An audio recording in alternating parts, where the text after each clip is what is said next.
کے کچھ آداب ہیں. سب تو نہیں پڑھتا لیکن کچھ آپ کو بتاتا ہوں کہ پہلی چیز دعا مانگتے وقت اپنے گناہ بھول جایا کرو. بھول جاؤ ہم گنہگار ہیں. دعا کرتے وقت بھول جاؤ ہم گنہگار ہیں. کیونکہ جب اپنے گناہ یاد کرتے ہیں تو دعا کرنے کی ہمت نہیں ہوتی, اور جب اس کی رحمت یاد کرتے ہیں تو پھر بڑی بڑی تمنائیں مچلنے لگتی ہے دل میں, اس لیے کہ تو کریم. اس لیے یہ کس نے کہا حد سے سوا مانگ رہا ہوں, یہ کس نے کہا حد سے سوا مانگ رہا ہوں, جیسا ہے گنی ویسی عطا مانگ رہا ہوں. جیسا ہے گنی ویسی. اور دیکھو اس کے یہاں مانگنے میں چھوٹی مانگو یا بڑی مانگو اس کو برا نہیں لگتا. اللہ کے رسول فرماتے ہیں میرے جوتے کے تسمے ٹوٹتے ہیں تو یہ میں اللہ سے مانگتا. اب کوئی بڑے مالدار کے گھر شادی کے دن جا کے کوئی کہے ذرا ایک ہڈی دے دے, تو وہ کہے گا میں ہی ملا تھا مذاق اڑانے کے لیے, مجھ سے ہڈی مانگ رہا ہے جبکہ میرے دسترخوان پہ ہزاروں لوگ کھا رہے ہیں. تو کہا اچھا ٹھیک ہے پورا کھانا اٹھا کے دے دے.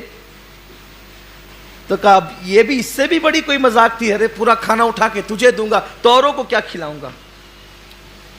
ایک شخص ایک بادشاہ کے پاس گیا, کہنے لگا ایک چونی دے دو. تو کہا کہ کم سے کم میری حیثیت تو دیکھی ہوتی, میں بادشاہ ہوں تو مجھ سے چونی مانگ رہا ہے. کہا اچھا پوری سلطنت دے دو. تو کہا اپنی حیثیت تو دیکھی ہوتی,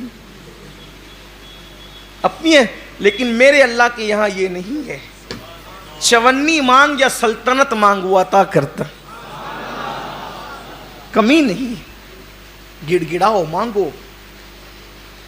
ہو دعا کے آداب میں سے ایک ادب یہ ہے کہ دعا کرتے وقت اپنے گناہ بھول جاؤ, اس کے کرم پہ نگاہ رہے, اس کے کرم کو یاد کرو, عنایتوں کو یاد کرو. اور دوسری بڑی چیز کہ دل حاضر رہے دعا کرتے. یہاں تو حال یہ ہے کہ ربنا آتنا فی الدنیا حسنہ. پوچھو یہ ربنا آتنا کیا ہے؟ کبھی سوچا بھی ربنا آتنا؟ جو دعا مانگو اور دعا میں دل حاضر نہ ہو وہ دعا رد ہے, بلکہ وہ دعا ہے ہی نہیں. کم سے کم بندہ جو مانگ رہا ہے وہ تو تجھے پتا ہو کہ تو مانگ کیا رہا ہے. یہ رٹو توتے والی دعائیں مقبول نہیں ہیں. جب تک دعا کا معنی نہیں سمجھے گا یہ دعا دل سے نکلے گی کیسے؟ دل سے جو بات نکلتی ہے اثر رکھتی ہے, پر نہیں طاقت پرواز مگر رکھتی ہے. تو دعا کا تعلق دل سے ہے, وہ دل سے نکلے. معنی ہی پتہ نہیں ہے, دل حاضر ہو, پھر عاجزی ہو, پھر گڑ گڑانا ہو, پھر رونے جیسی صورت ہو. رونا نہیں آتا تو رونے جیسی صورت ہو. اور کامیاب ہے وہ دعا جس میں کم سے کم ایک آنسو نکل جائے. منہ بگڑتا ہے اس کی پرواہ نہ کرو, چہرہ کیسا لگتا ہے اس کی پرواہ نہ کرو. ارے لوگوں کو کیا دکھانا ہے, یار دیکھ لے, بس اسی میں ہماری کامیابی ہے. میں کیسا لگوں گا؟ تو کیا دعا کرتے وقت آپ نے کوئی شوٹنگ کروانی ہے؟ میں کیسا لگوں گا؟ ارے کیسا بھی لگے گا, قدرت کو پیارا جائے. صالحین جیسی صورت بنا, آنکھوں میں آنسو لا, عاجزی کر, گڑ گڑا. اور پھر دعا میں تکرار بڑی مقبول ہے, یعنی ایک ہی بار کو بار بار ریپیٹ کرو. دے دے دے دے دے دے دے دے دے دے دے دے کا کم سے کم 3 بار تو بول, پھر 5 تک بھی پہنچ, پھر 7 تک بھی پہنچ. اس لیے کہ اور جگہ تکرار کرو تو لوگ کہتے ہیں آگے بول, بور مت کر, لیکن یہاں تکرار کرو تو بڑی پسند آتی ہے. یہاں تکرار پسند آتی کیونکہ تکرار میں عاجزی بڑھتی جاتی ہے. اور پھر دعا میں یہ 2 چیزیں خاص کیا کرو کہ 3 مرتبہ یوں کہا کرو, یا ارحم الراحمین, یا ارحم الراحمین, یا ارحم الراحمین. ارحم الراحمین کو پکارو, کہو یا اے سب سے بڑھ کر رحم کرنے والے. کیونکہ حدیث پاک میں آتا ہے ایک فرشتہ خاص اس کے لیے قدرت نے مقرر کر دیا ہے کہ جو 3 مرتبہ پکارے گا ارحم الراحمین, ارحم الراحمین, ارحم الراحمین, فرشتہ کہے گا 3 بار رحمان و رحیم کہنے والے اب مانگ, قدرت نے اپنے زبان سے اپنے اوپر واجب کر لیا ہے، جو مانگے گا قدرت تجھے عطا کر دے گا۔ 5 مرتبہ ربنا کہہ لیا کرو، اس لیے کہ حدیث پاک میں آتا ہے جو 5 بار ربنا کہہ کر مانگے اللہ اس کی دعا کو قبول ہی کرتا ہے۔ یہ آداب دعا ہے۔ اور پھر اس کے بعد کوشش یہ کیا کرو کہ جب دعا کرو تو اکیلے میں کرو، یہ خاص ہے۔ دعا کرو تو تنہائی میں کرو، تنہائی کی دعا کا بڑا اثر ہے، اکیلے میں کرو۔ اور پھر مجمع عام میں بھی کرو، اکیلے میں کرو، مجمع عام میں بھی کرو۔ مجمع عام میں اس لیے کرنے کے لیے کہا گیا کہ جہاں 40 مومن جمع ہوتے ہیں ان میں ایک اللہ کا ولی ضرور ہوتا ہے، تو ولی کی موجودگی میں کر۔ بھائی مزار پہ کیوں جاتے ہیں؟ ان رحمت اللہ قریب من المحسنین، اللہ کی رحمت ولیوں کے قریب ہے، محسنوں کے قریب ہے۔ تو اندر چلا گیا تو وہاں جا کے دعا کرتے ہو کہ ان کی برکت سے دعا قبول ہوگی، تو اوپر بیٹھا ہے تو وہاں بھی کرنا۔ اور پھر میں کہوں آپ کہیں تو کام نہیں بنتا، سید الانبیاء کہیں جس کے در سے ولایت بٹتی ہے، وہ کہتے ہیں جہاں 40 مومن جمع ہوں وہاں ایک ولی ضرور ہوتا ہے۔ اب یہاں تو 40 سے زیادہ ہے، 2-4 تو ہوں گے ہی، لیکن بڑی بات یہ ہے کہ وہ کہتا ہے اولیائی تحت قبائی، میرے ولی میری قبا کے نیچے چھپے ہوئے ہیں، ان کو میرے سوا کوئی نہیں جانتا، یا وہی جانتا ہے جو دوسرے چھپے ہوئے ہیں۔ تو ولی کو پہچاننا آسان نہیں ہے۔ اچھا اب یہ سوچتے ہوں گے کہ یار چھوٹے سے مجمع میں تو پہچان ہی لیں گے، کیسے پہچانیں گے؟ یہی تو بڑا مسئلہ ہے کہ جن کو آپ سمجھتے ہیں وہ ہوتے نہیں ہیں، اور جن کو نہیں سمجھتے وہ ہوتے ہیں۔ حدیث پاک میں آتا ہے اللہ کے ولیوں کی شان یہ ہے، بکھرے ہوئے بال ہے، پھٹے پرانے کپڑے ہیں، حالت یہ ہے کہ محفل میں آئے تو بھگائے جائیں، بیمار پڑ جائے تو کوئی عیادت کرنے والا نہ رہے، مر جائے تو کوئی جنازے میں شرکت کرنے والا نہ رہے۔ اور پھر شان یہ ہے کہ کسی بات پہ قسم اٹھا لیں تو قدرت ان کی قسم کو پورا فرما دیتی۔ اب یہ حدیث سنی تو ہر آگل پاگل کو پکڑ کر بیٹھ گئے کہ یہی ولی ہے، اور پھر کہنے لگے یار جو اچھے لباس میں وہ ولی تو ہو نہیں سکتے، اگر اچھے لباس پہننے والا ولی نہیں ہو سکتا تو شیخ عبد القادر جیلانی میرے مرشد غوث پاک کے بارے میں آپ کا کیا خیال ہے کہ وہاں تو ہر دن نیا لباس ہے؟ اور پتہ چلا کہ اب آپ اس چکر میں پڑے نہیں، حضور نے کہہ دیا 40 میں ایک ولی ہوتا ہے، سوچو نا یار 40 ہے تو کوئی نہ کوئی تو ہوگا، ہمیں تو کیا کرنا، آم کھانا ہے، پیڑ تھوڑی گرنا ہے، ہوگا جو کہیں بھی بیٹھا ہوگا، کونے میں بیٹھا ہوگا، بیچ میں بیٹھا ہوگا، آگے بیٹھا ہوگا، پیچھے بیٹھا ہوگا، کھڑا ہوگا، کچھ بھی ہوگا، ہم نے نہیں تو دعا قبول ہونی چاہیے، بس فیض ملنا چاہیے، ہمیں کیا آم پیڑ گرنے سے مطلب، ہمیں صرف آم کھانا ہے۔ اور حضور نے کہہ دیا تو بات ہے، اور جتنا بڑا مجمع ہے پھر دعا اتنی زیادہ پر اثر ہے، اس لیے کہ جتنے زیادہ ہوں گے اتنی زیادہ مقبول، اسی لیے اجتماعی دعا رکھی جاتی ہے اکثر، اجتماعی دعا۔ اور آپ سوچیں گے کہ 40 میں ایک ولی کیسے ہوتا ہے؟ اصل بات یہ ہوتی ہے کہ اللہ والے ایسے مجمع میں پہنچ جاتے ہیں اس مجمع کی قبولیت کی ضمانت بن کر کہ وہاں لوگوں کی بگڑی بن جائے۔ اسی لیے تو کہا گیا نا جہاں دینی محفل منعقد ہو وہاں جایا کرو، وہاں پہنچا کرو دینی محفل میں، کہ ایک دینی محفل میں پہنچنا جو ہے وہ 70 گناہوں کی محفل کا کفارہ بن جاتا ہے۔ ایک دینی محفل میں پہنچنا 70 گناہوں کی محفل کا کفارہ بن جاتا ہے۔ تو اس لیے تنہائی میں دعا کیا کرو، پھر اس کے بعد مجمع عام میں دعا کیا کرو، پھر اس کے بعد فرمایا کہ یہ دعا کرو تو ایسے مت کہا کرو اللہ تو چاہے تو قبول کر، تو چاہے تو رد کر، کا یہ رد ہی ہے، یہ رد ہی ہے۔ اس یقین سے کرو کہ اس نے وعدہ کیا ہے ادعونی استجیب لکم، مجھ سے مانگو میں عطا کروں گا۔ تو اس نے وعدہ کیا ان اللہ لا یخلف المیعاد، وہ اپنے وعدے کے خلاف نہیں کرتا، تو اس یقین سے کرو کہ اللہ تو نے وعدہ کیا ہے، میرے مانگنے کی ہوشیاری نہیں ہے، میری دیر ہوشیاری نہیں ہے, میرا کوئی معاملہ نہیں ہے, تو نے وعدہ کیا تو تو اپنے کرم سے قبول کرے گا اور وہ قبول ہی کرے گا. اللہ فرماتا ہے میرا بندہ میرے ساتھ جیسا گمان کرتا ہے میں اس کے ساتھ ویسے فیصلہ کرتا ہوں. پھر جب دعا کرو تو دعا کرنے کی قبولیت کی نشانی یہ ہے کہ دعا کرنے سے پہلے کچھ نیک عمل کرو. مثال کے طور پہ دعا کرنے سے پہلے چپکے سے صدقہ دو, خاموشی سے صدقہ دو, ہو سکے تو 2 رکعت نفل پڑھو, قبلے کی طرف رخ کر کے بیٹھو, 2 زانوں بیٹھو, پہلے اللہ کی حمد بیان کرو, پھر حضور پہ درود پڑھو, پھر اپنے گناہوں سے توبہ کرو, پھر اللہ کی بارگاہ میں مانگو. پھر کہا اس کی رحمت کو محدود مت کرو, اس کی رحمت کو محدود مت کرو. یہ مت کہو اللہ مجھے یہ دے, مجھے یہ دے, مجھے یہ دے, بلکہ یہ کہو ہمیں یہ دے, ہمیں یہ دے, ہمیں یہ دے.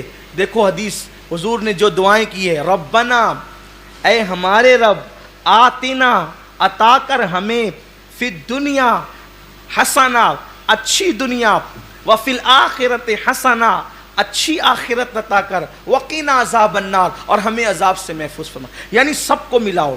اب سب کو ملانے سے فائدہ کیا؟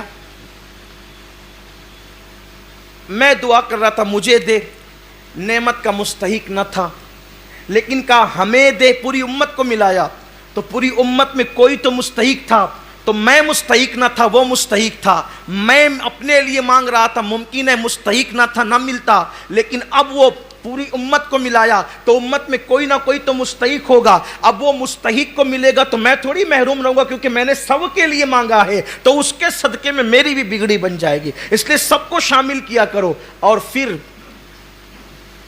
اللہ نے حضرت موسیٰ کلیم سے کہا, اے موسیٰ, میرے موسیٰ, ایسی زبان سے دعا کر جس سے تو نے گناہ نہ کیا ہو. اے موسیٰ, ایسی زبان سے دعا کر جس سے تو نے گناہ نہ کیا ہو, وہ دعا قبول ہے. اللہ کے کلیم نے عرض کی, مولا ایسی زبان کہاں سے لاؤں؟ حالانکہ یہ تو تواضع اور عاجزی ہے, ورنہ اللہ کا نبی تو معصوم ہے, اللہ کا نبی تو معصوم ہے. عرض کی ایسی زبان کہاں سے لاؤں؟ اللہ نے فرمایا کسی بندے سے اپنے لیے دعا کروا, اس لیے کہ اس زبان سے تو نے گناہ نہیں کیا. حالانکہ نبی تو بے گناہ ہے, لیکن ہمیں تعلیم دی جا رہی ہے آپ نے میری زبان سے گناہ نہیں کیا, میں نے آپ کی زبان سے گناہ نہیں کیا, تو میری زبان آپ کے لیے دعا کرے گی تو قبول ہوگی, اور آپ کی زبان میرے لیے دعا کرے گی تو قبول ہوگی. اللہ اکبر. اسی لیے میرے آقا فرماتے ہیں جب کوئی مومن کسی مومن کے پیٹھ پیچھے دعا کرتا ہے, اچھا یہاں تو سامنے دعا کرتے, پیٹھ پیچھے تو غیبت ہی کرنی ہے, برائی کرنی ہے, ایک دوسرے کی قبر ہی کھودنی ہے.